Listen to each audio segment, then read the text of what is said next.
व्यास श्रीमद् भागवतम प्रथम स्कंद प्रथम अध्याय मुनियों की जिज्ञासा श्लोक संख्या 20 अनुवाद एवं तात्पर्य कृष्ण कृपा मूर्ति श्री श्रीमद् अभय चरणारविंद भक्तिवेदांत स्वामी प्रभुपाद द्वारा। कृतवान किल कर्माणि सह रामेण केशवः अतिमर्त्यानि भगवान गूढ़ः कपटमानुषः। कृतवान किए गए, किल कौन कौन से, कर्माणि कार्य, सह सहित, रामेण बलराम, केशव श्री कृष्ण ने, अतिमर्त्यानि अलौकिक भगवान श्री भगवान, गूढ़ प्रच्छन्न कपट दिखने में, मानुष मनुष्य। भगवान श्री कृष्ण ने बलराम सहित मनुष्य की भांति क्रीड़ाएं की और इस प्रकार से प्रसन्न रहकर उन्होंने अनेक अलौकिक कृत्य किए।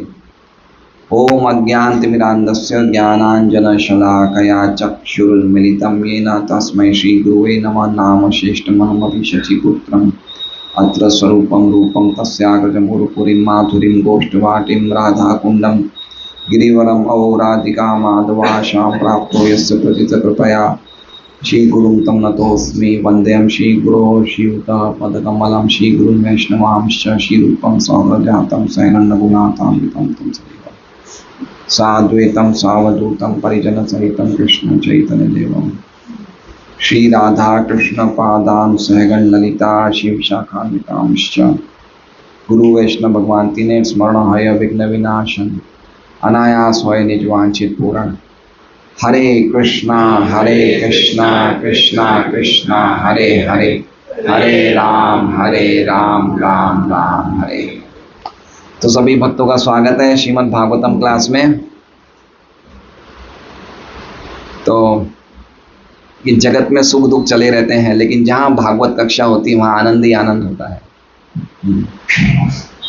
अभी हमारे जान पहचान में एक डेथ हो गई, कल रात को हुई, कल सुबह मुंडा जी की धर्म पत्नी हैं अनीता देवी मुंडा। बहुत ही सज्जन लोग थे, लेकिन काल तो पता नहीं कब कहाँ आ जाता है। इसलिए हमारे लिए जो हम मर्त्य प्राणी हैं, हम सब कौन हैं? हम मर्त्य हैं। और इस श्लोक में भगवान कौन है? अतिमर्त्यानि। एक भगवान का नाम दिया, क्या दिया गया है? अतिमर्त्यानि। तो अतिमर्त्यानि का अर्थ क्या होता है? कि भगवान पे मर्त्य लोगों के न्याय काम नहीं करते, अतिमर्त्यानि। तो जब हम अतिमर्त्यानि भगवान की लीलाएं सुनेंगे तो ही मृत्यु से बच पाएंगे। मृत्यु से बच पाएंगे का अर्थ यह है कि मृत्यु तो आएगी लेकिन वापस जन्म नहीं होगा। मृत्यु कब खतरनाक होती है? मृत्यु तब खतरनाक होती है कि जब वापस जन्म हो जाता है। भगवान गीता जी में क्या कहते हैं? जन्म कर्म च मे दिव्यम एवं यो वेति तत्वतः त्यक्त्वा देहम पुनर्जन्म नेति। जो शरीर छोड़ के वापस पुनर्जन्म को नहीं प्राप्त होता लेकिन मुझे आता है, वो सिद्धि को प्राप्त करता है। तो जीना ऐसा चाहिए, मरना ऐसा चाहिए कि वापस जन्म ना हो, भगवान के धाम जाएं। बाकी तो जीना मरना चला रहता है संसार में। तो इसलिए बहुत ही दुर्लभम सुदुर्लभम ये मनुष्य जीवन है। ये एकमात्र भगवान को समर्पण कर देना चाहिए। भगवान गीता जी में कहते हैं सर्वधर्मान परित्यज्य, है ना, मन मना भो मत भक्तो। सदैव मेरा स्मरण करो, मेरी पूजा करो, मेरे भक्त बनो, मुझे नमस्कार करो। सभी प्रकार के दूसरे धर्मों का परित्याग करके एकमात्र मेरी शरण में आओ। तो इसी तरह से हम लोग मृत्यु से बच सकते हैं, अन्यथा और कोई उपाय नहीं है। मृत्यु कौन है? मृत्यु भी भगवान ही है। मृत्यु सर्वहरश्चाहम, मैं ही मृत्यु के रूप में सब कुछ हर लेता हूँ, कृष्ण कहते हैं। इसलिए भगवान से बच नहीं सकते हैं। भक्ति करेंगे तो भगवान के दर्शन करेंगे, भक्ति नहीं करेंगे तो मृत्यु के दर्शन करेंगे। कृष्ण हमें छोड़ नहीं सकते। तो हमारी श्रृंखला में, श्लोकों की श्रृंखला में पिछला श्लोक हमने बहुत ही सुंदर देखा था क्या था, वयम तु न वित्रप्याम उत्तम श्लोक विक्रमे यृण्वताम रस ज्ञानाम स्वादु स्वादु पदे पदे। वयम तु, हम तो नहीं तृप्त हो रहे हैं। दूसरे लोग हो सकते हैं तृप्त हो गए हों, या फिर दूसरे लोग या हम लोग खुद भी योग और यज्ञ आदियों से तो तृप्त हो चुके हैं, लेकिन भगवान की कथा सुनने में हम तृप्त नहीं हो रहे। क्यों? उत्तम श्लोक विक्रम है, भगवान की लीलाएं अद्भुत है, साहसिक हैं। क्यों नहीं हो रहे हैं तृप्त? तो कह रहे हैं यक्षणवताम रसो ज्ञानम, क्योंकि हम बार बार सुन रहे हैं और हमें रसों का ज्ञान है, हमें रस की प्राप्ति हो रही है। उसके कारण क्या हो रहा है, स्वादु स्वादु पदे पदे। जितना ज़्यादा हम कृष्ण के बारे में सुनते हैं, भगवान के बारे में सुनते हैं, हमारी सुनने की इच्छा और ज़्यादा बढ़ जाती है ना। तो हम लोग तृप्त नहीं हो रहे हैं, इसलिए आप हमें भगवान की कथाएं सुनाएं। तो श्लोक संख्या 17 से श्लोक संख्या 20 में पर्टिकुलरली ये 4 श्लोकों में शौनक आदि ऋषि ये चाहते हैं कि हमें आप भगवान की कथाओं को बताइए, अवतारों की कथाओं को बताइए, लेकिन पर्टिकुलरली कृष्ण के बारे में बताइए, है ना। जैसे पिछले श्लोक में भी कह रहे हैं क्या कहते हैं, उत्तम श्लोक विक्रमे। विक्रम का अर्थ क्या होता है, भगवान की लीलाएं। भगवान उत्तम श्लोक की लीलाओं के बारे में बताइए। तो सूत गोस्वामी कह सकते हैं कि किन के बारे में बताऊं, तो इस श्लोक में स्पष्ट कर रहे हैं किन के बारे में सुनना है हमें, है ना। स्पष्ट कर रहे हैं कि हमें पर्टिकुलरली किसके बारे में बताइए, कृष्ण के बारे में बताइए, क्योंकि भगवान के अवतार तो अनेक हैं और सबके अवतारों के बारे में बताएंगे इस भागवत में, लेकिन पर्टिकुलरली अभी आप हमें किसके बारे में बताइए, कृष्ण के बारे में बताइए। तो क्या कह रहे हैं, कृतवान किल कर्माणि। कृतवान मतलब किए, किल मतलब कौन कौन से, और कर्माणि का अर्थ बहुवचन मतलब बहुत सारे काम किए। भगवान ने बहुत सारे अनेक अनेक कर्मों के समूह किए, अनेक अनेक लीलाएं करी है। तो कौन कौन से भगवान ने कर्म किए, किन के साथ करें, सह रामेण केशव। सह मतलब उनके साथ, राम मतलब बलराम, है ना। राम को बलराम भी बोलते हैं, परशुराम भी बोलते हैं, और स्वयं रामचंद्र भगवान भी राम ही हैं, लेकिन पर्टिकुलरली अभी कह रहे हैं सह रामेण। राम मतलब बलराम जी के साथ जब भगवान प्रकट होते हैं, कौन प्रकट होते हैं, केशव। तो हमें उन भगवान केशव के बारे में बताइए जो राम के साथ प्रकट हुए हैं, उन्होंने कौन कौन से कार्य किए हैं, पर्टिकुलरली वो बताइए। तो केशव का अलग अलग अर्थ है केशव का ना। एक अर्थ क्या है केशव का, क मतलब ब्रह्मा जी, ईश मतलब शिव जी।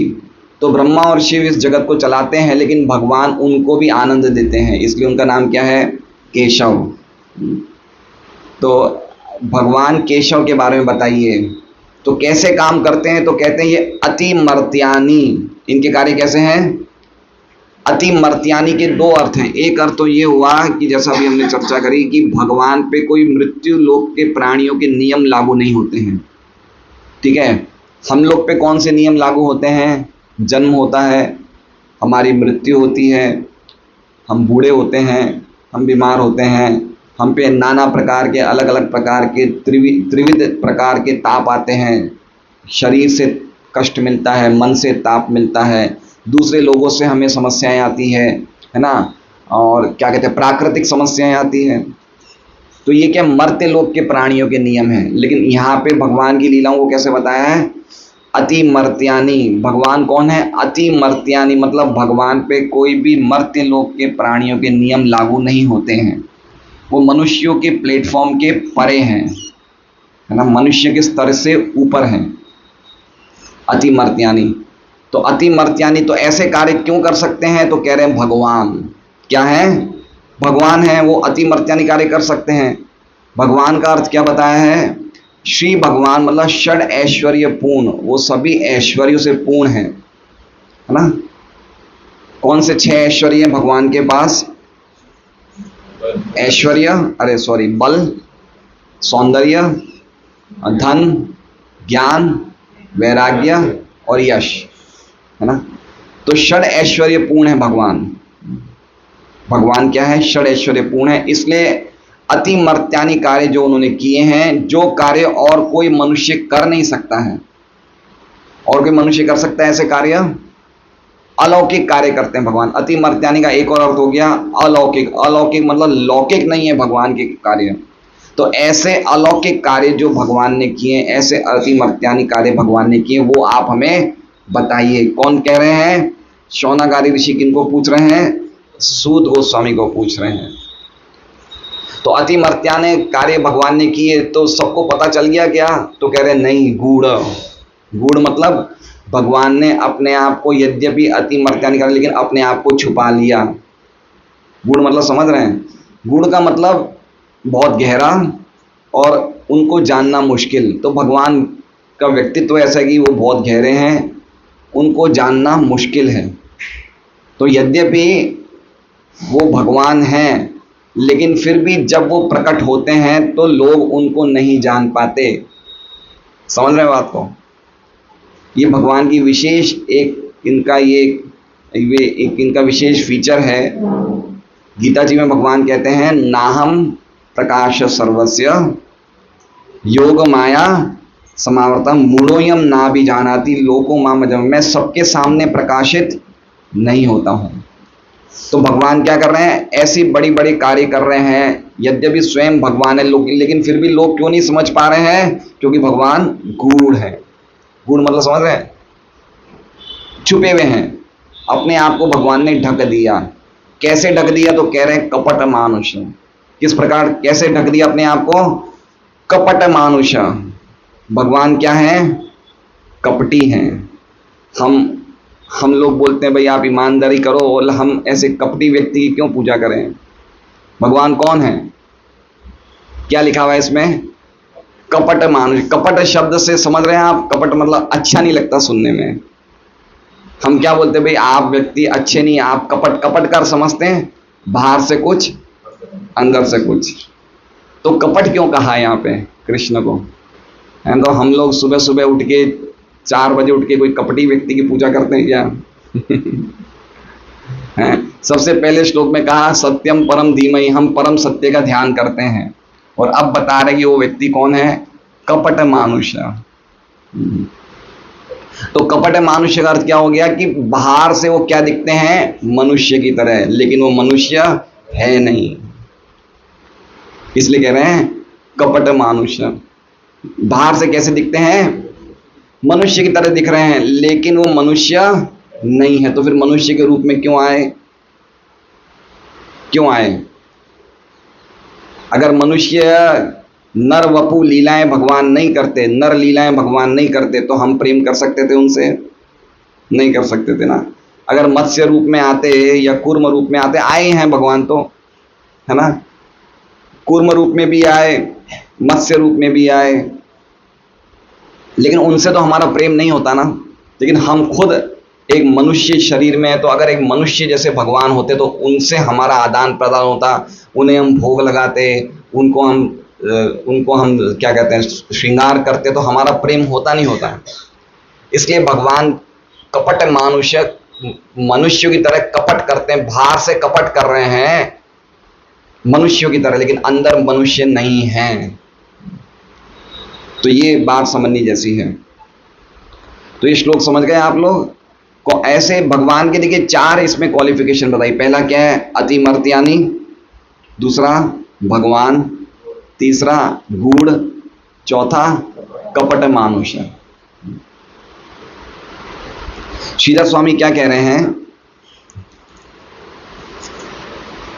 कि हमने आपको पिछले श्लोक में भगवान की लीलाएं सुनाने को कहा कि हमें रस नहीं मिल रहा है, हम तृप्त नहीं हो रहे हैं, हमें और सुनाइए। तो हम दरअसल किन के बारे में सुनना चाहते हैं? अतः श्री कृष्ण चरितानि कथयित्याश नाहु। हम श्री कृष्ण के चरित का मतलब कृष्ण के दिव्य कार्यकलापों के बारे में सुनना चाहते हैं। इसलिए कह रहे हैं कृतवान। कृतवान क्यों कह रहे हैं? कौन से कार्य किए भगवान ने? तो पर्टिकुलरली हम किसके बारे में सुनना चाहते हैं? कृष्ण के बारे में सुनना चाहते हैं। आगे कह रहे हैं कपट मनुष्य का अवतार धारण करने वाले, गुप्त रहने वाले केशव मनुष्य बलराम जी के साथ मनुष्य जो कार्य कर नहीं सके वैसे पराक्रम किए, वो हमें बताइए। तो कौन से एक उदाहरण क्या बता रहे हैं श्रीधर स्वामी? अति मर्त्यानी का मतलब मानव के कार्य भी, मर्त्य मानव के कार्य भी अतिक्रमण कर देते हैं, यानी कि गोवर्धन धारण। कौन सा लीला बता रहे हैं? गोवर्धन, गिरिराज धारण जो लीला है वो कौन कर सकता है? कोई कर सकता है? नहीं कर सकता है। तो इस प्रकार से एक उदाहरण दे रहे हैं, अति मर्त्यानी, मतलब ऐसी लीलाएं करते हैं भगवान कि दूसरा कोई व्यक्ति नहीं कर सकता है। तो विश्वनाथ चक्रवर्ती ठाकुर की हम पढ़ते हैं टीका। विश्वनाथ चक्रवर्ती ठाकुर कह रहे हैं कि ये श्लोक भगवान की लीलाओं का स्पष्टीकरण कर रहा है कि भगवान की लीलाएं कैसी है। भगवान के कार्य मनुष्यों की तरह हैं, क्योंकि वो नर आकृति है। नर आकृति मतलब समझ रहे हैं, वो साक्षात परम ब्रह्म है, परम सत्य है, लेकिन किस रूप में है? नर के रूप में। मतलब वो नर नहीं है, वो मनुष्य नहीं है, वो समझ रहे हैं, वो मनुष्य नहीं है, लेकिन फिर भी उनका जो रूप है वो मनुष्य जैसा है, लेकिन वो मनुष्य नहीं है, सामान्य मनुष्य नहीं है। वो है तो व्यक्ति, है तो भगवान, लेकिन उनका जो रूप वो कैसा है? वो रूप नर आकृति है ना। और बाइबल में ऐसा लिखा है कि भगवान के रूप के पीछे ही हमें रूप मिला है। हमें जो मनुष्य शरीर मिला है वो भगवान के रूप के पीछे ही हमारा मनुष्य शरीर घड़ित हुआ है। तो ये बता रहे हैं कि उनके जो कार्य हैं, गोवर्धन उठाना, वो कार्य मनुष्य नहीं कर सकता है, ये कोई भी व्यक्ति के लिए असंभव है, लेकिन फिर भी वो अपने इन कार्यों को छुपा के रखते हैं। गूढ़, गूढ़ मतलब समझ रहे हैं, यद्यपि वो गोवर्धन उठा रहे हैं, लेकिन फिर भी ब्रजवासी क्या समझ रहे हैं? क्या समझ रहे हैं ब्रजवासी? वो उनको भगवान नहीं समझ रहे हैं। जैसे जब इन्होंने गिरिराजी उठाया, गिरिराजी पर्वत, तो गिरिराजी पर्वत एक पूछड़ी का लोटा जगह है, उससे अंदर जाके बिल्कुल सेंटर में आते हैं, वहां से भगवान ने उठाया। तो जब भगवान ने ये उठाया गिरिराजी पर्वत, तो उस टाइम उनके काफी ऐसे सखा थे जो बिल्कुल छोटे थे, जो कपड़े भी पूरे नहीं पहनते थे। तो जब भगवान ने उठाया तो उन्होंने भी छड़ी पकड़ ली। यद्यपि वो इतने वो नाटे थे कि वो छड़ी ऊपर तक पहुंच नहीं रही थी, लेकिन फिर भी वो क्या करेगी? अगर कृष्णा से हिल गया तो हम तो है ना, आप समझ रहे हैं, अगर कृष्णा से गिरिराज जी हिल जाएंगे तो हम तो सपोर्ट करने वाले हैं ना। तो ये क्या हुआ? वो देख रहे हैं कि भगवान क्या उठा रहे हैं, गिरिराज जी। ये कोई भी सामान्य व्यक्ति नहीं उठा सकता, लेकिन वो क्या सोच रहे हैं? ये तो हमारे जैसा व्यक्ति है। कपट हुआ नहीं हुआ, है ना। जैसे मान लीजिए कि भगवान वहां जाते हैं वेश बदल के, भगवान जी और भगवान कृष्णा, भीम और अर्जुन कहाँ जाते हैं? जरासन के पास, है ना। और वेश बदल के जाते हैं, ब्राह्मणों के वेश में जाते हैं और कहते हैं हमें तो आप कुछ चाहिए, दान चाहिए। तो भगवान को जरासन, जब पता चल जाता है जरासन को कि तीनों तो कृष्णा, अर्जुन, बलराम हैं, वो बोल देते कि हम ये कृष्णा। तो भगवान क्या, जरासन क्या बोलता है? मैं तुमसे लड़ने वाला नहीं हूं, तुम युद्ध छोड़ के भागे हुए हो। ठीक है, तब भगवान क्या युद्ध छोड़ के भागे हुए हैं क्या? क्या भगवान डरपोक है क्या? नहीं। लेकिन जरासन को क्या लग रहा है कि भगवान डरपोक है। तो समझ रहे हैं बात को? पॉइंट ये है कि भगवान कपटी नहीं है, लेकिन हमारी जैसी भावना है, उस भावना से हम भगवान को देखते हैं। ठीक है, तो ऐसे ही देखिए, जरासन को लगा ये तो कपटी है, ये तो भागने वाला है। शिशुपाल ने क्या सोचा? अगर शिशुपाल के सामने भगवान भगवत्ता का प्रकाश करते तो शिशुपाल को समझ में नहीं आता। तो शिशुपाल के सामने भगवान एक सामान्य व्यक्ति था, तो शिशुपाल ने कितनी गालियां दी भगवान को, है ना। तो शिशुपाल क्या समझ रहा था? ये तो एक सामान्य व्यक्ति है। कंस क्या सोच रहा था, है ना। कंस कह रहा था कि ये इतने बड़े बड़े असुरों को मार दिया, तो वो असुर कोई लापरवाह थे इसलिए मारा कृष्ण ने। कालिया को मार दिया, कालिया तो एक सामान्य नदी का सांप है, कौन सी बड़ी बात होगी मार दिया तो कंस क्या सोच रहे थे? ये तो मानव है। तो समझ रहे हैं, है भगवान, लेकिन भगवान ने अपनी शक्ति से अपनी भगवत्ता को छुपा लिया, इसलिए कह रहे हैं एक मनुष्य की तरह कार्य कर रहे हैं। ये देखिए, भगवान की जो लीलाएं हैं वो सबसे सर्वश्रेष्ठ कौन सी है? नर लीलाएं, है ना। और दूसरे अवतारों में आएंगे तो हम इतना उनसे प्रेम कैसे कर सकते हैं? जैसे नरसिंह भगवान हैं, तो कैसे प्रेम करेंगे नरसिंह भगवान से? प्रार्थना कर सकते हैं, उन्हें प्रणाम कर सकते हैं, लेकिन हमारा उनसे प्रेम नहीं हो सकता है। ऐसे अलग अलग अवतार में भगवान आते हैं। देखिए, एक भगवान परशुराम भी नरवपु हैं, मनुष्य के रूप में आए परशुराम जी। परशुराम जी ने, परशुराम जी भी कार्य दिव्य कार्यकलाप, लेकिन उन्होंने क्या किया? खून खराबा किया, किया ना, 21 बार क्षत्रियों को मार दिया। तो परशुराम की लीलाएं यद्यपि दिव्य हैं, लेकिन मधुर है क्या? नहीं है ना, मधुरता नहीं है उनमें, मारधाड़ है, एक्शन फिल्म है है ना। फिर उनके बाद वामन भगवान आए। वामन भगवान की लीलाएं बड़ी मधुर हैं, लेकिन उनका इंटीमेसी किसके साथ था? बलि महाराज। सबके साथ नहीं था, उनका जो अंतरंग संबंध था किनके साथ था? बलि महाराज के साथ था। भगवान राम आए, भगवान राम भी नरवपु में आए और वो सबके लिए उपन थे। प्राय उनका अंतरंग संबंध अयोध्या वासियों के साथ था, लेकिन चूंकि वो एक क्षत्रिय के पुत्र थे, राजा के बेटे थे, तो भी वो इतनी ज्यादा सबके साथ खुले नहीं थे। समझ रहे हैं आपको? भाई एक राजा सम्राट होते तो सम्राट के साथ सब तो आना जाना नहीं लगा सकते ना, है ना। हम प्राइम मिनिस्टर नरेंद्र मोदी के पास कितनी बार गए मिलने के लिए? बताइए, गए? देश का राजा है, जाना आसान है क्या सबसे? तो राम कौन थे? राजा के बेटे थे, तो सबसे मिलना उनका इजी है क्या? नहीं है। तो मिलते थे, अयोध्या वासियों से मिलते थे, तो कुछ लोग उनके साथ इंटीमेट थे, तो उनके साथ भगवान मिलते थे, लेकिन उनके उसमें भी एक लिमिटेशन थी। लेकिन कृष्णा जब आए तो कैसे आए? अपने आप को सबके बीच में खुला कर दिया। माँ उनको गोदी पे लिटा रही है, दूध पिला रही है, अपने दोस्तों के साथ वन में खेल रहे हैं, गायों को चरा रहे हैं, गोपियों के साथ नृत्य कर रहे हैं। तो सबसे सर्वश्रेष्ठ कौन है? सभी सर्वश्रेष्ठ हैं, लेकिन फिर भी मधुरता किस में है? कृष्ण में है ना। समझ रहे हैं बात को? इसलिए भागवत ये स्थापित करती है कि कृष्ण स्वयं भगवान है, परम सत्य कृष्ण है ना। तो ये कोई बोलता है, कोई कोई व्यक्ति बोलता है कि नारायण परम है। कोई भक्तों की भी अलग अलग श्रेणी होती है। कोई भक्त भगवान राम को परम सत्य मानते हैं, कोई भक्त भगवान कृष्ण को परम सत्य मानते हैं, कोई भक्त भगवान नारायण को सत्य मानते हैं। तो कौन सच्चा है? सभी सच्चे हैं, सभी सच्चे हैं, है ना। क्यों सच्चे हैं? क्योंकि कृष्ण सबके सामने ऐसे ही प्रतीत हो रहे हैं। समझ रहे हैं? तो कृष्ण किसको धोखा दे रहे हैं? कपट मानो कृष्ण किसको धोखा दे रहे हैं? हम सबको धोखा दे रहे हैं, है ना। लेकिन भक्तों को जो धोखा प्राप्त होता है वो कृष्ण की माधुर्य को बढ़ाता है, और अभक्तों को जो धोखा देते हैं उससे वो अभक्त जो होते हैं और ज्यादा अज्ञानता में बढ़ जाते हैं। ठीक है, समझना चाहिए। जैसे मान लीजिए कि गोपियां का वेणुनाद, भगवान वेणुनाद करते गोपियां सुनती हैं, ठीक है, गोपियां सुनती है ना वेणुनाद, तो गोपियां रात को भागे भागे अपने घर से आ जाती हैं। फिर भगवान उन्हें कुछ बोलते हैं, तुम क्यों आई भाई? ये पतिव्रता स्त्री का तो धर्म नहीं है रात को घर से आना, तुम अपने घर वापस जाओ। तो ये भगवान का कपट है। क्या है? बाहर से क्या बोल रहे हैं? तुम वापस जाओ, और अंदर से क्या चाहते हैं? तुम यहीं रहो, है ना। क्यों कर रहे हैं ऐसे? क्योंकि गोपियों से उनके प्रेम को और ज्यादा वर्धन करने के लिए।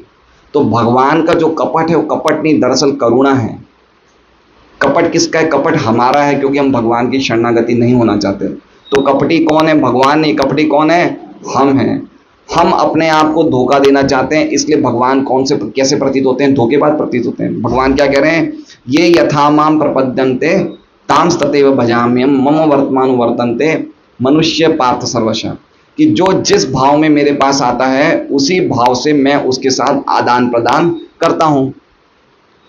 लेकिन अल्टीमेटली हमें यह समझना चाहिए कि अगर हम भगवान को सामान्य व्यक्ति समझेंगे तो भगवान हमें कैसे प्रतीत होंगे?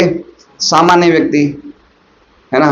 और अगर हम भगवान को परम भगवान मानेंगे तो परम भगवान के रूप में भगवान अपना अस्तित्व, अपना सत्ता बताएंगे।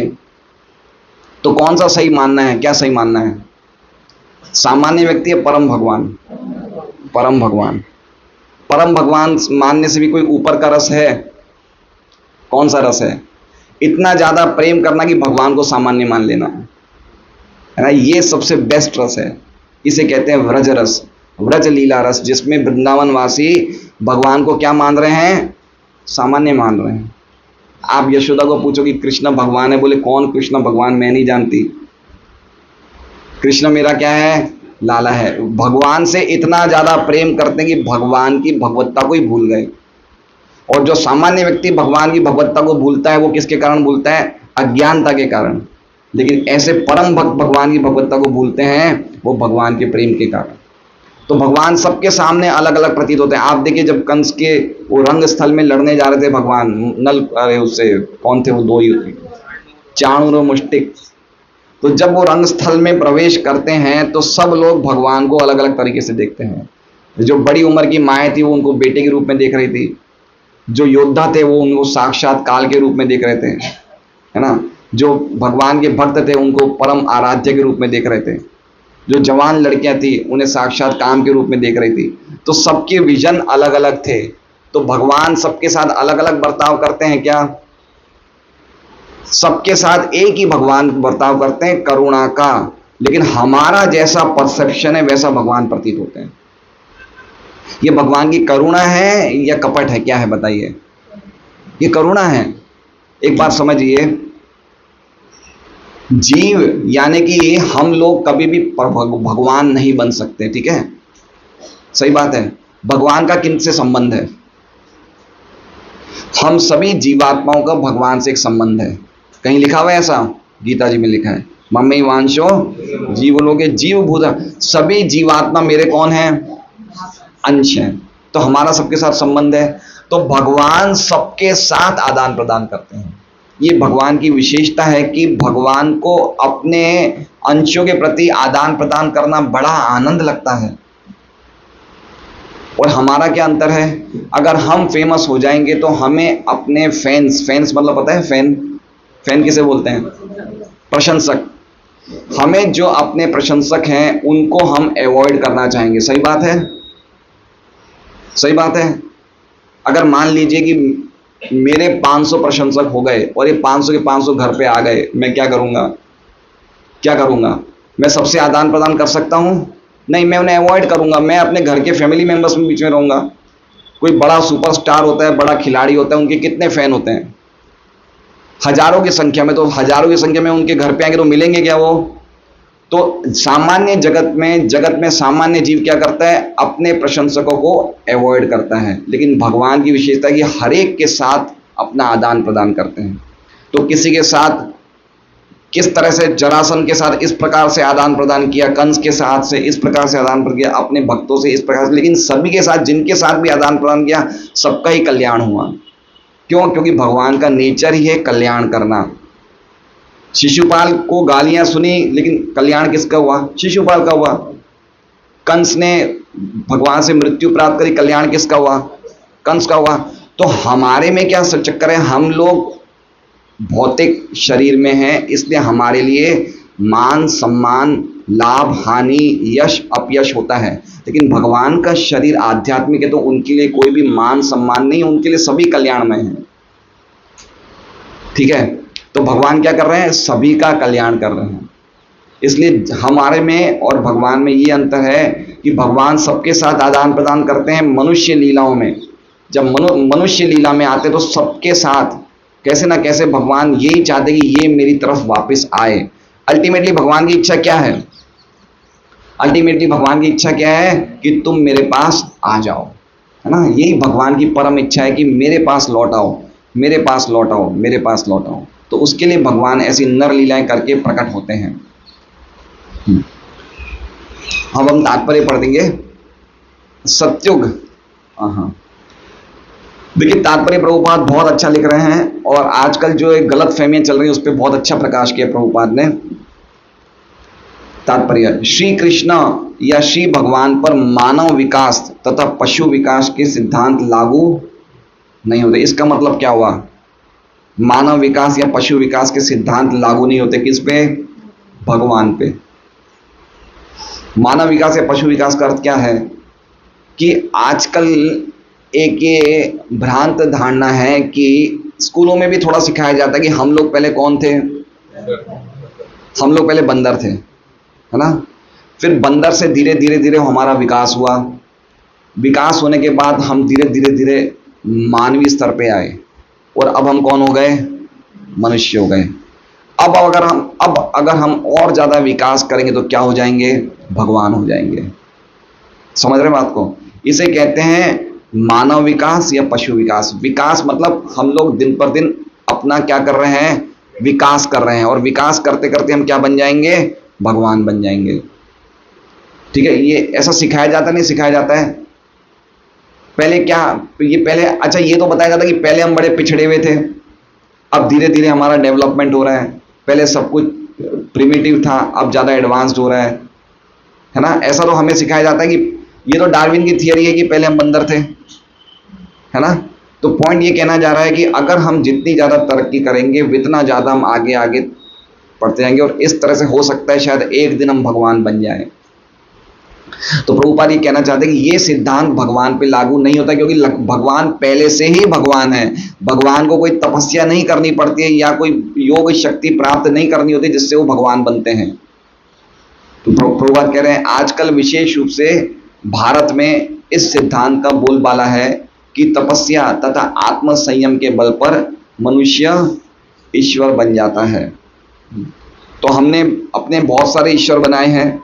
कोई भी व्यक्ति थोड़े बहुत चमत्कार करता तो हम क्या सोचते हैं, ये ईश्वर है, ये भगवान है। लेकिन ऐसे भगवान नहीं होते, भगवान पहले से ही भगवान होते हैं। भगवान प्रकट होते हैं, पूतना को कुछ समय में मार देते हैं, है ना? कितने बड़े बड़े असुरों को बचपन में ही मार देते हैं, फिर अपना विश्व रूप बताते हैं। विश्व रूप बताते ना भगवान, और विश्व रूप बता के अर्जुन क्या बोलता है, सखेति मत्वा प्रसवम यदुक्तम, हे कृष्ण हे यादव हे सखेति अजानता मयि मानं तवेदं मया प्रमादात् प्रणयेन वापि यच्छावहासार्थमसत्कृतोषि विहार शय्यासन भोजनेषु एकोतवाप्यच्युत तत्समक्षम तच्छामये त्वाम अहम अप्रमेयम्। भगवान का विश्व रूप देख के अर्जुन भी बोला, मैंने आपसे बचपन में मैं आपसे दोस्त की तरह कार्य करता था, तो मुझे माफ कर दीजिए, आप तो कौन है ना? लेकिन फिर अर्जुन उस विश्व रूप को भी भगवान, अर्जुन को लगा कि मैं इस रूप में भी भगवान के साथ रेसिप्रोकेट आदान प्रदान नहीं कर सकता। वापस भगवान को बोलते हैं, वापस आप अपने द्विभुज रूप में आ जाइए। तो पॉइंट ये कहने का मतलब है कि विश्व रूप बताना, इस प्रकार के कार्य, ये सब अति मर्त्यानी कार्य हैं, कोई भी सामान्य व्यक्ति नहीं कर सकता। तो किसी भी व्यक्ति को भगवान नहीं समझ सकते, है ना? या फिर ऐसा भी नहीं समझते थे कि भगवान का कोई रूप नहीं है, अलग अलग रूप लेके आते हैं। कभी साईं बाबा बन के आते हैं, है ना? कभी स्वामी नारायण बन के आते हैं। ये सब क्या है, ये सब चीजें हमने अपने, ये सब क्या है, हम कपट कर रहे हैं। क्या कर रहे हैं हम कपट कर रहे हैं। ऐसे भगवान नहीं आते हैं। भगवान का रूप है, लिखा है यहाँ पे, अति मर्त्यानी भगवान गूढ़ कपट मानुष। वो भगवान है, वो व्यक्ति हैं, उनका एक रूप है ना? तो हम उनके बदले किसी और को भगवान नहीं समझ सकते हैं। तो ये फिलॉसफी बहुत फेमस है, कभी श्याम बन के कभी राम बन के चले आना। लेकिन ये जो गाना है, इस गाने में कुछ निराकारवाद का मिश्रण है कि आप कोई भी रूप लेके आ सकते हो। क्यों कोई भी रूप? भगवान का खुद का रूप है। नारायण, राम, कृष्ण, ये सब भगवान के रूप हैं, ये ओरिजिनल रूप हैं। ये रूपों में कोई मिश्रण नहीं है, है ना? इसमें लिख रहे हैं, इसमें स्पष्ट लिखा है भगवान एक व्यक्ति हैं, अति मर्त्यानी कार्य कर रहे हैं। तो ये सब रूप भगवान के परमानेंट हैं। ऐसा नहीं है कि भगवान निराकार है और कोई रूप लेके आ गए, ऐसा नहीं। ये गीता जी में 7वें अध्याय में स्पष्ट लिखा है, अव्यक्तम व्यक्तिम आपन्नम मन्यन्ते माम अबुद्धय, कि जो बुद्धिशाली, कम बुद्धिशाली लोग होते हैं वो क्या सोचते हैं कि मैं पहले मेरा कोई रूप नहीं था, अव्यक्तम था, और अब मैं व्यक्त बन गया हूं, है ना? तो ये सब क्या है, जैसे कोई कहते हैं कि ओम में से भगवान निकले, है ना? कहीं कहीं छवि में देख लीजिए, पीछे ओम होता है, ओम के आगे क्या होता है, राधा कृष्ण होते, तो ओम से भगवान राधा कृष्ण निकले। लेकिन ये सब चीजें प्रामाणिक या शास्त्रिक नहीं है। तो इस प्रकार के नर सेवा नारायण सेवा है। तो ये क्या हो गया, हम नारायण को कौन समझ रहे हैं? एक नरी है नारायण। अगर इसकी सेवा करो तो तुमने किसकी सेवा कर ली? नारायण की सेवा कर ली। मानव सेवा माधव सेवा है। मनुष्य की सेवा करने से माधव की सेवा कैसे हो गई? आप समझ रहे हैं कहां कहां गड़बड़ियां हो रही है। प्रभुपाद ये बात समझाना चाहते हैं कि हम कोई भी व्यक्ति को भगवान नहीं समझ सकते हैं, है ना? नर सेवा नारायण सेवा कब होती है? लक्ष्मी माता जी, नर सेवा नारायण सेवा कब मानी जाएगी? जब हम उस नर को नारायण के बारे में बताएंगे तो हम वास्तव में नारायण की सेवा करेंगे, उस भक्त को भगवान, उस व्यक्ति को भगवान की तरफ ले जा रहे हैं, तो नर सेवा नारायण सेवा है। लेकिन हम उसके हाथ पैर की पूजा कर रहे हैं, उसको रोटी खिला रहे हैं, उसको कपड़ा दे रहे हैं, तो नर सेवा नारायण सेवा कैसे हुई, है ना। या फिर ये सिद्धांत की कर्म ही पूजा है, आप कर्म कर रहे हो, पैसा कमा रहे हो और आप अपने लिए खर्चा कर रहे हो, तो पूजा कैसे हो गई। तो ये सब सिद्धांत के अपसिद्धांत है, ये वास्तव में शास्त्रों के अनुसार सिद्धांत नहीं है, ये हमारे मन घड़ंत सिद्धांत है ना। तो ये समझना, जैसे स्वामी नारायण है, स्वामी नारायण जिनको ये मानते हैं, ये पहले खुद भगवान की उपासना करते थे, अब इनके अनुयायी इन्हीं को भगवान मानने लग गए। तो ऐसे प्रभुपाद ये बोलना चाहते हैं कि हम इस तरह से, कोई भी व्यक्ति जो बहुत ज्यादा तपस्या है, जैसे साईं बाबा 2 भी एक था, साईं बाबा 2, पता है आपको, सत्य साईं बाबा, उनके बॉस अब तो शायद नहीं है, उन्हें लोग भगवान मानते हैं, है ना। काफी ऐसे तथाकथित गुरु हैं जिनके शिष्य उन्हीं को भगवान मानते हैं। क्यों? क्योंकि उन्होंने बहुत बड़ा उनका नाम है, बहुत उनके शिष्य हैं, बहुत उनकी ख्याति, तो वो भगवान कैसे हो गए। कोई भी व्यक्ति ऐसे भगवान नहीं बन सकता है। कोई भी व्यक्ति अपने आप को भगवान एडवर्टाइज करके भगवान नहीं बन सकता है। जितने भी भगवान के अवतार हैं, उन्होंने कभी अपना एडवर्टाइजमेंट नहीं किया कि मैं भगवान हूं। देख लीजिए कृष्ण ने कहा किया, बताइए। कृष्ण ने खाली गीता अर्जुन को सुनाई, वो प्राइवेटली सुनाई थी। कृष्ण ने गीता में क्या किया, मतलब मैं ही परम सत्य, लेकिन सबके सामने नहीं बोली। कृष्ण ने अर्जुन को बोला, चूंकि तुम मेरे भक्त हो इसलिए मैं तुम्हें सुना रहा हूं। भगवान राम ने सबके सामने नहीं बोला मैं भगवान हूं। अवतार कभी ये नहीं बोलेगा मैं भगवान हूं। वो तो कौन देखते हैं, वो तो बड़े बड़े साधु संत, बड़े बड़े महात्मा, बड़े बड़े भक्त समझ जाते हैं भगवान है, लेकिन अवतार खुद नहीं बोलेंगे मैं भगवान हूं। चैतन्य महाप्रभु को जब लोग विष्णु बोलते थे, तो वो जब भगवान बोलते तो अपना विष्णु विष्णु बोल के कान बंद कर लेते थे। क्यों ऐसा करते थे वो? क्योंकि उन्हें पता था अगर हम अपने आप को ही भगवान बताना शुरू कर देंगे तो आने वाले समय में, कलयुग में, बहुत सारे होलसेल में भगवान बन जाएंगे, और वो हो ही रहा है।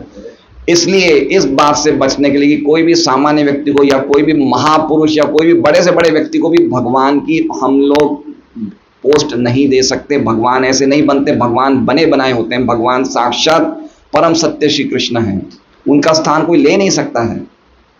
या राम है, नारायण है, ये अति मर्त्यान है। कोई भी मनुष्य बड़े से बड़ी शक्ति प्राप्त करके भी भगवान नहीं बन सकता। ना जीव को भगवान मानना सबसे बड़ा अपराध है, और भगवान को सामान्य जीव मानना ये सबसे बड़ा अपराध है। तो ये बात भगवान प्रभुपाद यहां पे बता रहे हैं कि चूंकि, अब देखिए आगे क्या लिख रहे हैं, बहुत इंपॉर्टेंट बात है। चूंकि भगवान श्री राम, भगवान श्री कृष्ण तथा भगवान श्री चैतन्य महाप्रभु को प्रामाणिक शास्त्रों में बताए गए संकेतों के आधार पर ऋषियों ने तथा मुनियों ने भगवान के रूप में पहचाना था। उन्होंने पहचाना था, इन्होंने नहीं कहा था, उन्होंने पहचान लिया था। इंग्लिश में लिखा है कि उन्होंने डिटेक्ट कर लिया। डिटेक्ट का मतलब पता है कि ढूंढ निकाला कि ये भगवान है। तो उनको अच्छा, भगवान कृष्ण आए थे, कितने लोगों को पता था बताइए? दुर्योधन को पता था? नहीं पता था। खाली कुछ उनके भक्त थे, उनको ही पता था कि कृष्ण भगवान है। कृष्ण यद्यपि सामने हैं, लेकिन फिर भी नहीं जानते कि ये भगवान है। तो भगवान को कैसे जाना जाएगा कि भगवान है? भक्तिया माम अभिजानाति, हरे कृष्णा कृष्णा कृष्णा हरे हरे, हरे राम राम राम। देखिए, एक व्यक्ति के बारे में ज्ञान अर्जित करना, एक व्यक्ति के बारे में ज्ञान अर्जन करना और एक व्यक्ति को जानना, दोनों में अंतर है। समझ रहे हैं? बहुत इंपॉर्टेंट बात है। एक व्यक्ति के बारे में ज्ञान अर्जन करना और एक व्यक्ति को जानना, दोनों में अंतर है। तो हो सकता है बड़े बड़े पंडित हों जो भगवान के बारे में बहुत ज्ञानी हों, लेकिन जानोगे कब आप? जब तक आप उनकी भक्ति नहीं करोगे तब तक नहीं जानोगे। इसलिए गीता जी में कहा है भक्तिया माम अभिजानाति। जैसे उदाहरण के लिए मान लीजिए सचिन तेंदुलकर फेमस खिलाड़ी है ना। बहुत से ऐसे लोग हैं जिनको उनके बारे में सब कुछ जानकारी है, इतनी सारी जानकारी है कि उनकी वाइफ को भी इतनी जानकारी नहीं है, लेकिन फिर भी उनको सचमुच कौन जानता है? उनकी वाइफ जानती है, वो लोग नहीं जानते। तो पॉइंट ये है कि जानकारी अर्जन करना, ज्ञान अर्जन करना भगवान के बारे में, वो एक अलग बात है, लेकिन जब तक हम भगवान से भक्ति नहीं करेंगे तो हम भगवान को नहीं जान पाएंगे। इसलिए ये दुर्योधन है, कंस है, शिशुपाल, इन्होंने भगवान की भक्ति नहीं करी थी। इसलिए इनको यद्यपि भगवान को देख रहे थे, लेकिन इनके लिए क्या थे? भगवान कपट मानुष है, इनके लिए क्या थे? एक मनुष्य थे। और जो भगवान की भक्ति कर रहे थे वो जानते थे कि साक्षात भगवान है ये। इसलिए भगवान किसी के साथ कपट कर रहे हैं, भगवान नहीं कर रहे हैं कपट। हम किस भावना से भगवान के पास आ रहे हैं उसके हिसाब से भगवान हमारा आदान प्रदान करते हैं। समझ रहे हैं? गीता जी में भगवान क्या कहते हैं? द्यूतम छलय तामस्मि, मैं सबसे बड़ा जुआरी हूं, धोखे देने में एक्सपर्ट हूं। जो धोखा खाना चाहता है धोखा खा लेगा, है ना। भगवान भगवान कैसे हैं? भगवान जिसके पास जो भगवान के पास आएगा उसका कल्याण होगा, चाहे वो बदमाश आए, चाहे धोखेबाज आए, चाहे कोई शत्रु आए, जो भगवान के संपर्क में आएगा उसका कल्याण कैसे ना कैसे होगा ही। लेकिन भक्त, अच्छा एक बात बताइए, भक्त लोग भगवान का गुणगान करते हैं, भगवान को अच्छा लगता है? और कोई द्वेषी व्यक्ति भगवान को गाली देता है, भगवान को खराब लगता है?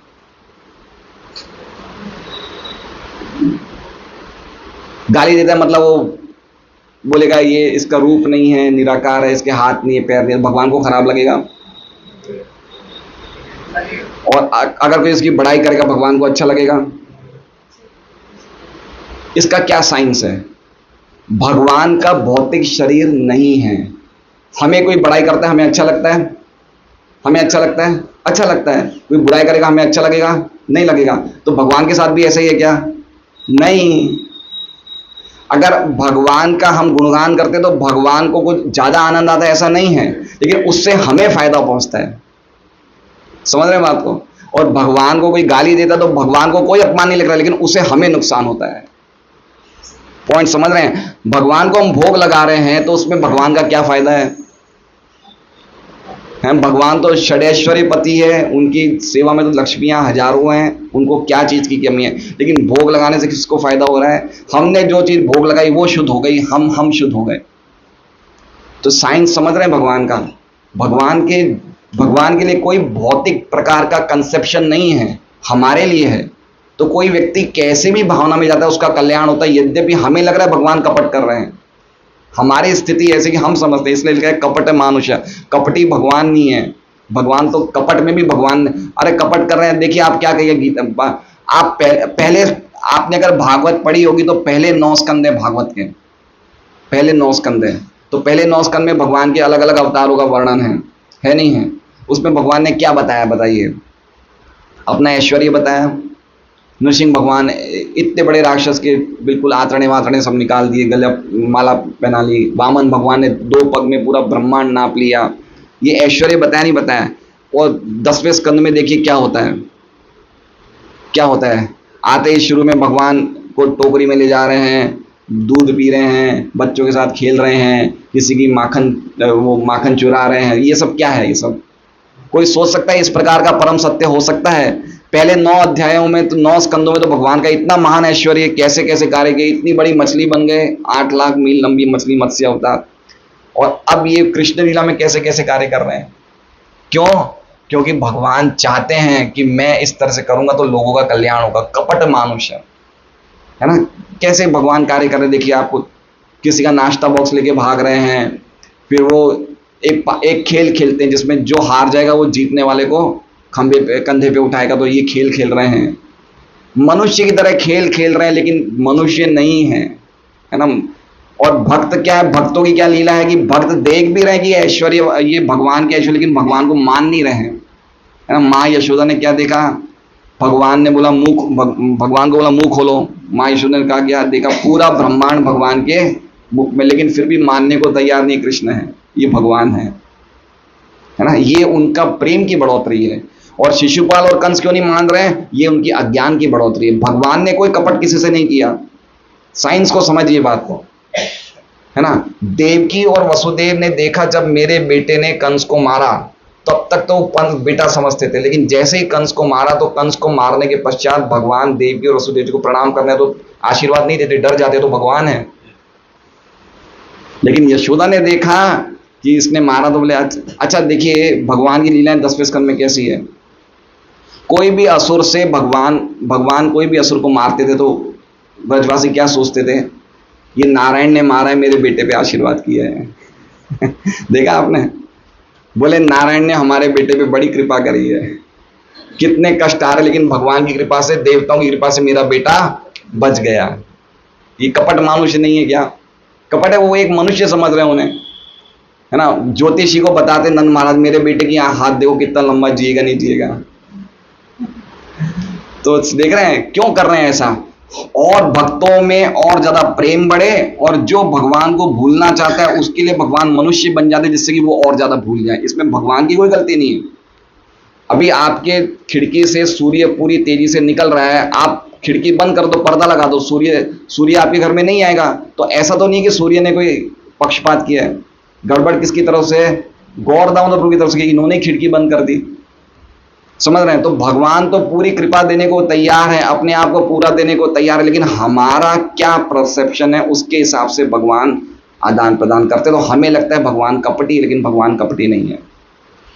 सबसे बड़ा कपट हम कर रहे हैं जो भगवान से दूर जा रहे हैं।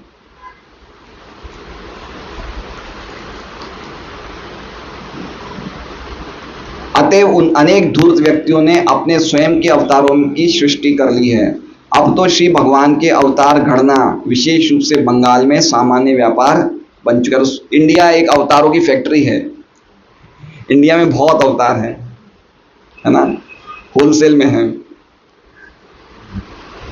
अब तो भगवान, हाँ, कोई भी लोकप्रिय व्यक्ति कुछ योग शक्तियां दिखलाकर तथा बाजीगरी के कुछ करतब दिखलाकर लोकप्रिय मत प्रस्ताव द्वारा भगवान का अवतार बन जाता है। श्री भगवान कृष्ण इस प्रकार के अवतार नहीं थे, वो ऐसे अवतार नहीं थे। वे अपने प्राकट्य के समय ही वास्तविक रूप से भगवान थे। कैसे आए थे भगवान प्रकट हो गए? चतुर्भुज रूप में आए थे, है ना। कोई भी व्यक्ति ऐसे रूप में आ सकता है क्या? है, और चतुर्भुज रूप से बाद में वो द्विभुज रूप बन जाते हैं। हम लोग कैसे आते हैं बताइए? कोई भी व्यक्ति चाहे कितना ही शक्तिशाली नहीं हो, वो ऐसे तो नहीं आ सकता है। तो हम समझ सकते हैं ना कि जन्म से ही उनके लक्षणों से ही पता चलता है कि वो कोई सामान्य व्यक्ति नहीं है। वे अपने प्राकट्य के समय ही वास्तविक रूप से भगवान थे। वे अपनी यथा प्रसिद्ध माता के समक्ष चतुर्भुज श्री विष्णु रूप में प्रकट हुए थे और फिर अपनी माता के अनुरोध पर बालक रूप में परिणित हो गए थे। वे तुरंत ही गोकुल में अपने एक और भक्त के यहाँ चले गए, जहाँ उन्हें नंद महाराज तथा यशोदा माता ने अपने पुत्र रूप में स्वीकार किया। मतलब भगवान के माता पिता कोई नहीं बन सकता है, लेकिन भगवान अपने भक्तों को ही माता पिता के रूप में चयन करते हैं। तो नंद महाराज, यशोदा, ये भगवान के महान भक्त हैं, जो खुद ही भगवान इनको अपने माता पिता बनाते। बाकी भगवान का माता पिता कौन बन सकता है ना। भगवान गीता जी में कहते हैं अहम बीज प्रथम पिता, मैं ही सबका पिता हूँ। तो भगवान के पिता कौन बन सकते हैं? नहीं, बनना संभव नहीं है। लेकिन भगवान के भक्त इतना ज्यादा भक्ति में अव्वल हो जाते हैं, इतना ज्यादा प्रगति कर लेते हैं कि वो खुद भगवान को सोचते कि मैं भगवान का रक्षण करूंगा। ये भक्ति की ये सीमाएं हैं, है ना।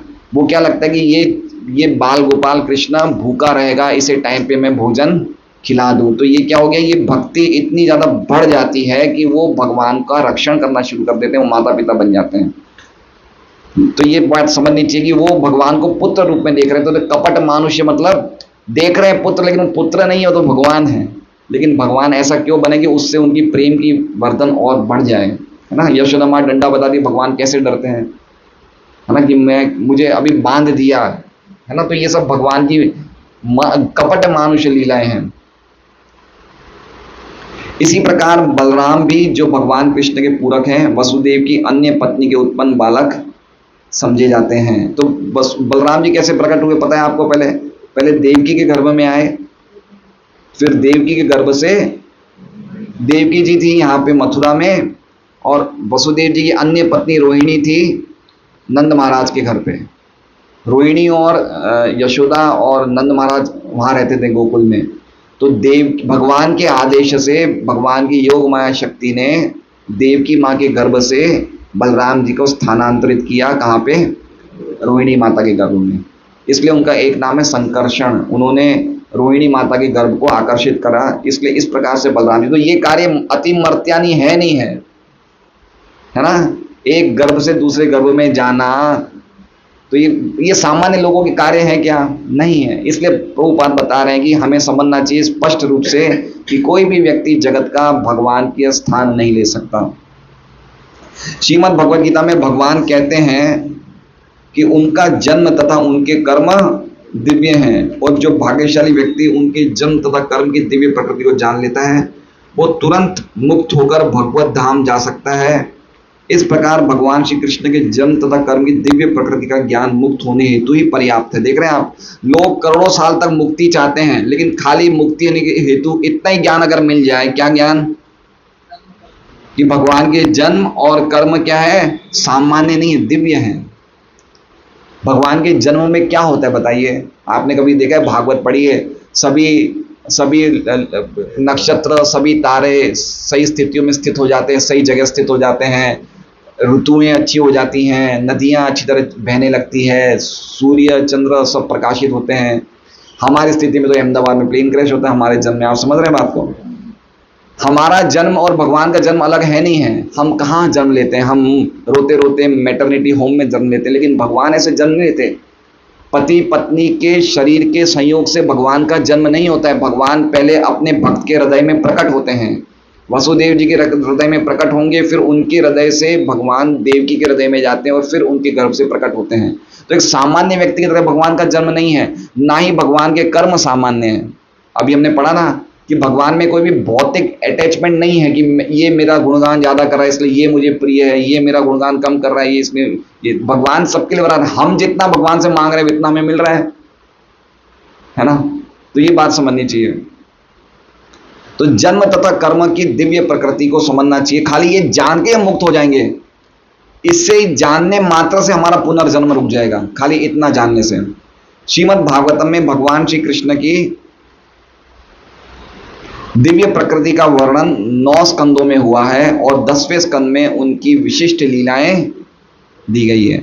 10वें स्कंद की एक बहुत विशेष लीला है रुक्मिणी जी की, है ना? रुक्मिणी जी के साथ भगवान महल में बैठे थे, है ना? और रुक्मिणी जी उनको पंखा कर रही थी। तो रुक्मिणी जी को भगवान क्या बोलते हैं? मेरे में था क्या जो तुमने मेरे से शादी करी?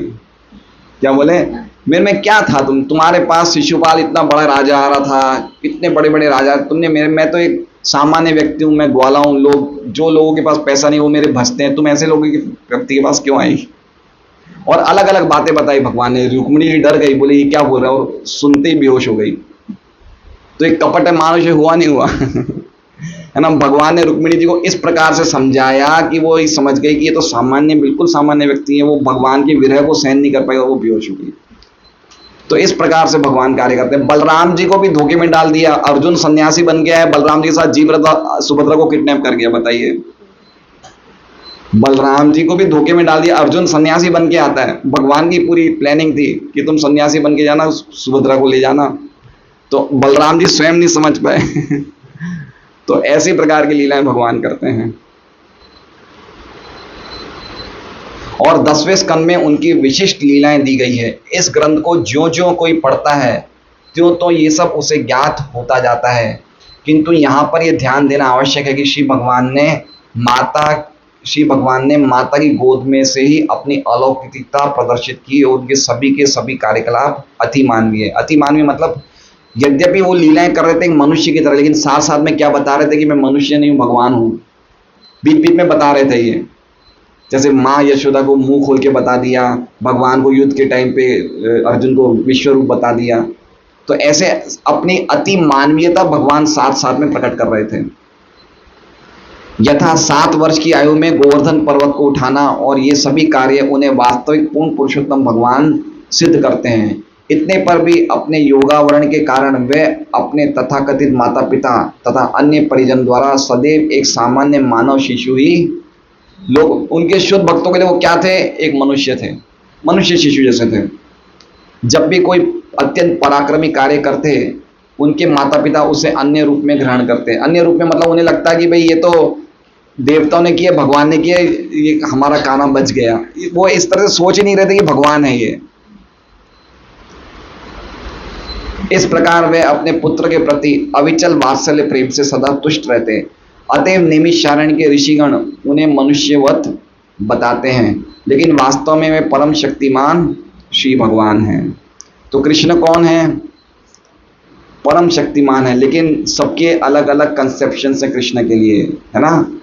कोई कृष्ण को क्या समझ रहा है, कोई कृष्ण को क्या समझ रहा है, लेकिन अल्टीमेटली क्या है, भगवान भगवान परम सत्य कृष्ण है, लेकिन लोगों का अलग अलग धारणा है, उसके हिसाब से कृष्ण अलग अलग प्रतीत होते हैं। तो इसमें कपट कृष्ण का नहीं है, कृष्ण तो अपनी कपट में भी करुणा कर रहे हैं। कपट किसका है, हमारा है, जो हम भगवान को समझना नहीं चाहते, उनकी भक्ति नहीं करना चाहते। इसलिए हमारे लिए क्या स्टेप है, हमें नियमित रूप से भागवत गीता पढ़ते रहनी चाहिए, और जो ये युग धर्म है जिससे हम भगवान से प्रेम कर सकते हैं, उसका सदैव उच्चारण करना चाहिए। हरे कृष्णा कृष्णा कृष्णा हरे हरे, हरे राम राम राम हरे। इससे भगवान से प्रेम होगा, और कोई दूसरा उपाय नहीं है। हम चाहे कितना भी ज्ञान अर्जन कर लें, कितनी भी हम चीजें अर्जन कर लें, लेकिन जब तक हम हरि नाम का उच्चारण नहीं करेंगे, हरि नाम कीर्तन नहीं करेंगे, तो भगवान से प्रेम नहीं होगा। भगवान से प्रेम होना ही हरि नाम करने से ही भगवान से प्रेम होगा। और ये हरि नाम का स्वभाव ही है, महामंत्र का स्वभाव है कि जो भी इसे जपेगा उसे भगवान से प्रेम हो जाएगा। हरे कृष्णा। कोई प्रश्न है तो पूछ सकते हैं। हाँ मतलब एक वो दोहा है, गुरु गोविंद खाते बलिहारी गुरु आपकी गोविंद दिखाए। तो इसमें है कि गुरु हमारे एक रास्ता हमको बताते हैं, भाई हमको नहीं समझ में आता, पर गुरु के जरिए हमको समझ में आता है कि हमको भगवान की भक्ति करनी चाहिए। जैसे आप मेरे तो बहुत छोटे, पर मेरे गुरु आप ही है क्योंकि आपने मुझे इस लाइन में आप लेके आए, माला के लिए बोला, और मैं मुझे लगता है काफी कुछ मैं इसमें दिक्कत जाना चाहती हूँ और जा रही हूँ। पर जैसे कई घरों में देखते हैं गुरु की प्रतिमा भगवान के साथ रहती है, पर अभी वो तो जरिया है, भगवान तो भगवान है, वो गुरु से ऊंचे हैं। तो क्या ऐसा है कि जैसे बोलते दीक्षा भी लेनी चाहिए गुरु से, उसके बिना जो हम माला पहनते हैं, जो मन हमको मिलता है, वो पूर्ण नहीं होता है। और मेरे साथ तो ऐसा कुछ भी नहीं हुआ है। तो मैं कहीं गलत हूँ, या मैंने जो रास्ता पकड़ा है आपके जरिए वो सही है? देखिए, गुरु कौन है, गुरु भगवान का प्रतिनिधि है, पहली बात। दूसरी बात, गुरु भगवान की कृपा का प्रकाश है। भगवान अपनी कृपा गुरु के रूप में प्रकट होते हैं। तो यद्यपि गुरु स्वयं भगवान नहीं है, यद्यपि भगवान विष्णु तत्व नहीं, लेकिन उनका सम्मान भगवान की तरह ही करना चाहिए, क्योंकि वो हमें भगवान का रास्ता बता रहे हैं। वो एक पारदर्शिक माध्यम है। जैसे मान लीजिए कि अगर मेरी आंखें काम नहीं कर रही है तो मैं चश्मा देखता हूँ, लेकिन चश्मे का नंबर सही नहीं होगा तो मुझे ढंग से दिखेगा नहीं। तो पारदर्शी चश्मा होगा तो बिल्कुल सही दिखेगा। तो उसी तरह से गुरु एक पारदर्शी माध्यम है, जो हमें भगवान के पास ले जाते हैं, उनका ज्ञान देते हैं।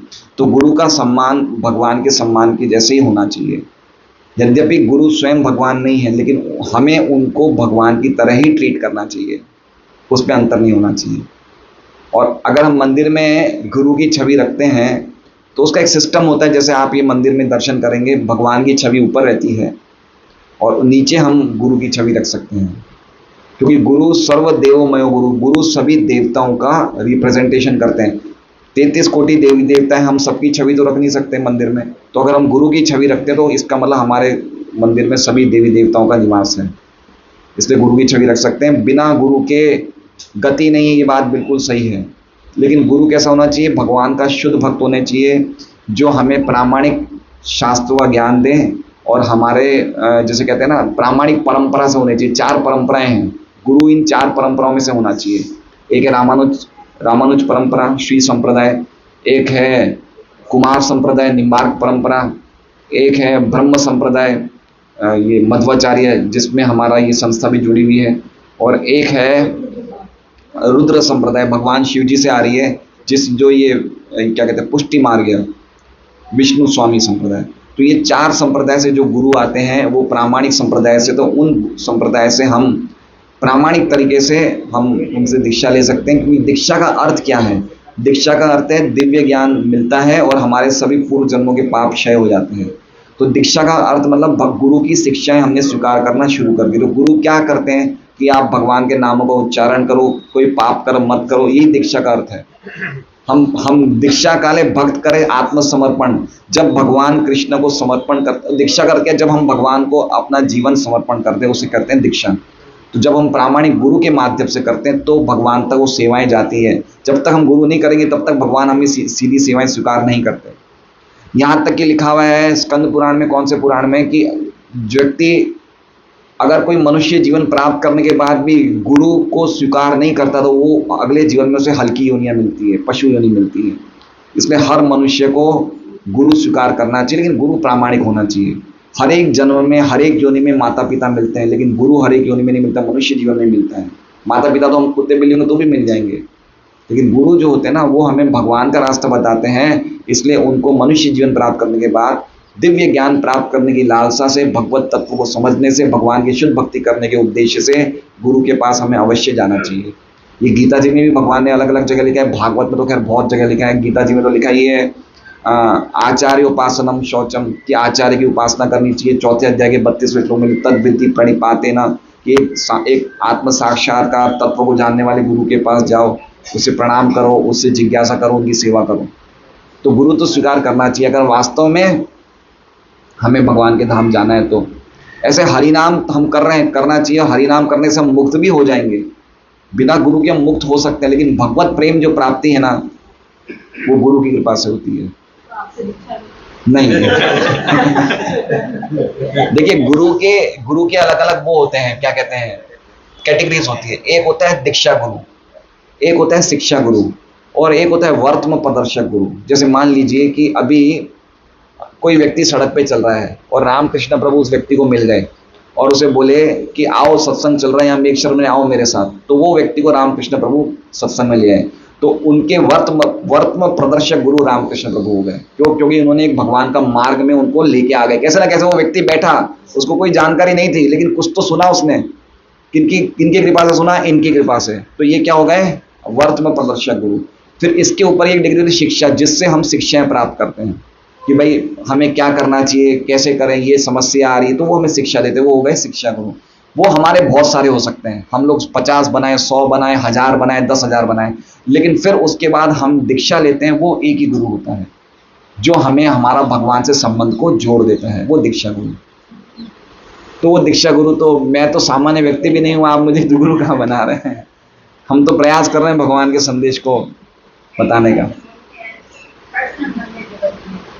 कृष्णम वंदे जगत गुरु, परम गुरु तो कृष्ण ही हैं, क्योंकि जितने भी गुरु हैं ओरिजिनल तो भगवान कृष्ण ही है। लेकिन भगवान कृष्ण अलग अलग प्रतिनिधियों के द्वारा अपना ज्ञान अलग अलग जगह देते हैं, अलग अलग समय पे, अलग अलग लोगों को, अलग अलग स्थितियों में। तो यद्यपि सब गुरु का काम क्या है, अल्टीमेटली जो भी हम सेवा दे रहे हैं, हम जो भी सेवा कर रहे हैं भगवान की, गुरु को जा रही है, गुरु अपने गुरु को दे रहे हैं, वो उनके गुरु को, ऐसे वो सेवाएं भगवान के पास पहुंचती है। तो अल्टीमेटली जगत गुरु तो भगवान कृष्ण ही हैं, लेकिन उनके प्रतिनिधि के रूप में गुरु अलग अलग रूपों में प्रकट होते हैं, लेकिन अल्टीमेटली परम गुरु तो भगवान कृष्ण है।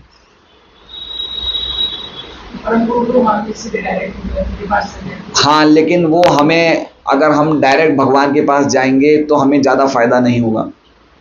क्यों? भगवान हमें क्यों, आप डायरेक्ट खाली आप इसके पास तो चले जाओ, CR पाटिल के पास कितने धक्के खाने पड़ेंगे। CR पाटिल से मिलना आसान है क्या? है? नरेंद्र मोदी से मिलना आसान है? अब डायरेक्ट भगवान से कैसे जाओगे बताओ, कैसे जाओगे? भगवान भजन करते हैं तो भजन किससे करेंगे? भागवत से।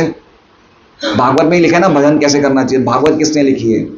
वेद व्यास के हमारे गुरु हुए नहीं हुए? हमें किसी ना किसी का तो आश्रय लेना पड़ेगा। अब ये कीर्ति है, कीर्ति को रोटी बनाने से किसे सीखनी पड़ेगी? कीर्ति को रोटी बनाने के लिए भी यद्यपि कितना ही बुक में पढ़ ले, रोटी ऐसी बनेगी, इतना आटा लगेगा, इतना पानी डलेगा, लेकिन फिर भी इसको एक व्यक्ति की जरूरत है नहीं है। उसकी मम्मी जब तक नहीं सिखाएगी नहीं समझेगी। कोई व्यक्ति खाली मेडिकल बुक्स पढ़ के तो कॉलेज में गुरु नहीं, स्टूडेंट नहीं बन सकता है। उसको किसी ना किसी व्यक्ति का इंटर्नशिप करनी पड़ती है। कोई CA इंडिपेंडेंट CA नहीं बन सकता है ना। यहाँ तक कि हमें डांस सीखने के लिए भी एक टीचर चाहिए, संगीत सीखने के लिए एक टीचर चाहिए, ये भौतिक जगत के ज्ञान को जानने के लिए भी एक व्यक्ति चाहिए। तो आध्यात्मिक ज्ञान जो अधोक्षज है, जो मन बुद्धि से परे, उसको जानने के लिए कोई गुरु नहीं चाहिए। तो ये सोचना कि डायरेक्ट जानना हम भगवान के पास जा सकते हैं, ये एक तरह से हमारा अपरिपक्वता है। हमें एक भगवान खुद कहते हैं और शिवदेव गोस्वामी कहते हैं, तस्मात् गुरु प्रपद्यते जिज्ञासु। जिज्ञासु व्यक्ति को गुरु की शरण में जाना चाहिए, लेकिन वो गुरु जो होना चाहिए बिल्कुल शुद्ध भक्त होना चाहिए, उसका हमें ध्यान रखना चाहिए। जैसा गुरु का चयन करेंगे उसी प्रकार से हमारी प्रगति होगी। हरे कृष्णा। तो ये जो आपने बताया कि भगवान क्योंकि भगवान का व्यक्ति भगवान की आपने बताया प्रशंसा करेंगे या तो उनको फर्क नहीं पड़ गया थोड़ा सा। देखिए तत्व क्या है, भगवत तत्व भगवान का जो शरीर है सच्चिदानंद शरीर है, ठीक है। तो उनके मन में कोई तरह की भौतिक शरीर, उनका शरीर और आत्मा अलग नहीं है। ज्योति भाभी, प्रशांत,